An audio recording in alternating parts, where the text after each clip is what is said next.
बच्चों, आज हम धड़ा 28 प्रश्न, यह हमारी कविता का नाम है, पोयम का, यही हम पढ़ेंगे।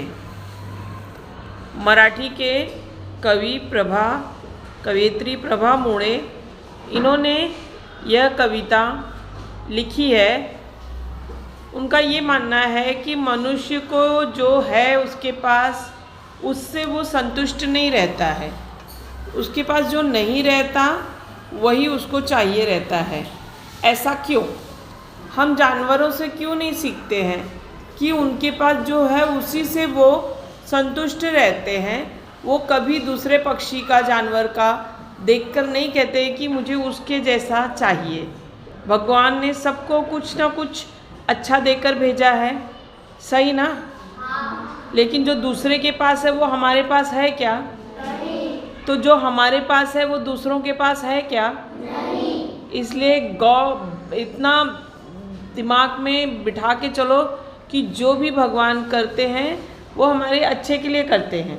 तो आपके अंदर जो अच्छा गुण है उसे निकालो, क्योंकि कोई भी ड्राइंग बनाता है, आप ड्राइंग बनाते हो तो उसमें सोच के अच्छे अच्छे रंग भरते हो ना। ड्राइंग अपनी अच्छी बनाते हो ना, कि सब देख के तारीफ करें। ऐसे ही हम, भगवान की एक ड्राइंग है, कला है। भगवान ने हमें बनाया है, अपने हिसाब से रंग भरा है, तो हमें भगवान के हिसाब से अपने अंदर का गुण ढूंढना चाहिए, अच्छी बात, और उस हिसाब से हमें काम करना चाहिए। ऐकावं वाचा। पशु पक्ष्यांना असते अवगत जगण्याची ही कला।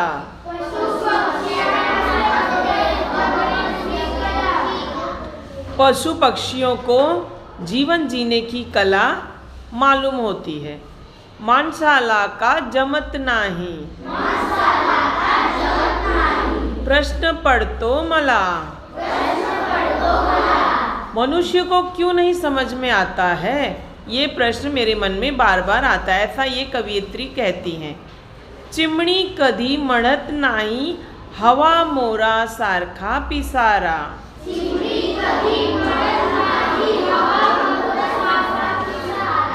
मतलब चिमनी कभी नहीं कहती है कि अरे मोर के पंख तो कितने सुंदर है, अगर मुझे भी उतना सुंदर पंख मिलता तो।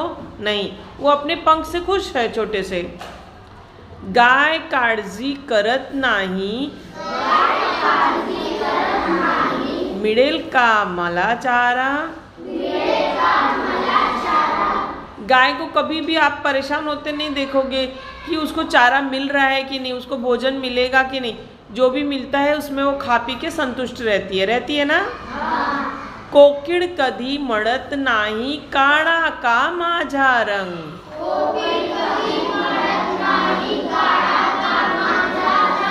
कोकिल, कोयल कभी नहीं कहती है कि भगवान ने मुझे काला रंग क्यों दिया है। वो खुश है कि भगवान ने उसे अच्छी आवाज़ दी है जो लोगों को मंत्रमुग्ध कर देती है। तो तर आनंदाने गाण्यात असतो दंग।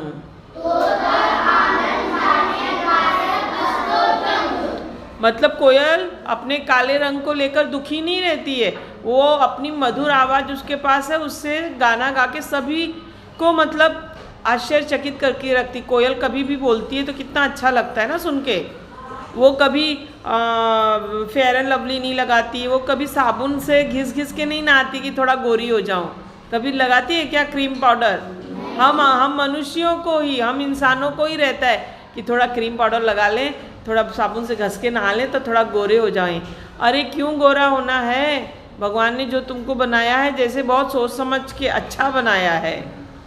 बैल कधी मळत नाही, मीच का राबू। बैल सबसे अधिक काम करता है, मालूम है ना? मेहनत का काम वही करता है, लेकिन वो कभी दूसरे पे नहीं ढकेलता कि अरे ये मैं हमेशा यही काम सब मैं ही क्यों करूं, दूसरे लोगों को भी करना चाहिए, ऐसा वो कभी सोचता है नहीं। उसको जो काम दिया जाता है वो अपना काम करता है। कावळा कधी विचारतो का, वापरू कोणता साबू।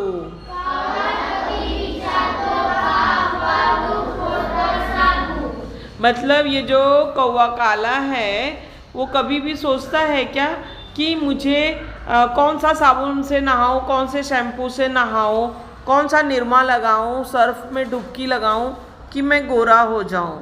ऐसा वो कभी बोलता है क्या? नहीं ना। तो आज से तुम लोग भी सोचोगे कि कौन गोरा है कौन काला है? नहीं। खुश रहोगे ना जो भगवान ने दिया है? हाँ। ससा कधी मळत नाही मीच का भित्रा। खरगोश कितना डरपोक प्राणी है ना, वो कभी लेकिन भगवान से शिकायत करता है कि मुझे डरपोक क्यों बनाया? हाँ। वाघोबाचा शूरपणा मांगत नाही कुत्रा।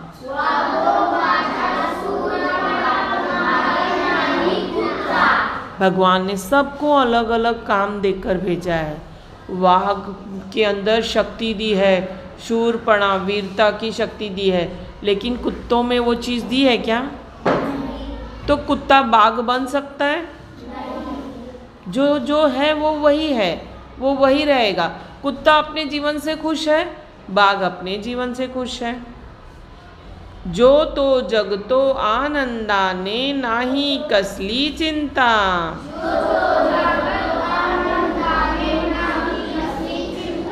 माणसाच्या मनात असतो विचारांचा गुंता।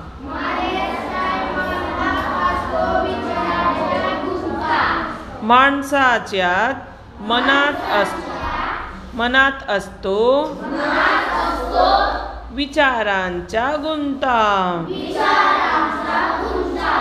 प्रभा मुड़े। कवियत्री कौन है? Very good. कविता समझ में आई बच्चों? कविता अच्छी है? अब आगे मैं आप लोगों को इसका प्रश्नोत्तर लिख कर दूंगी बच्चों। Thank you.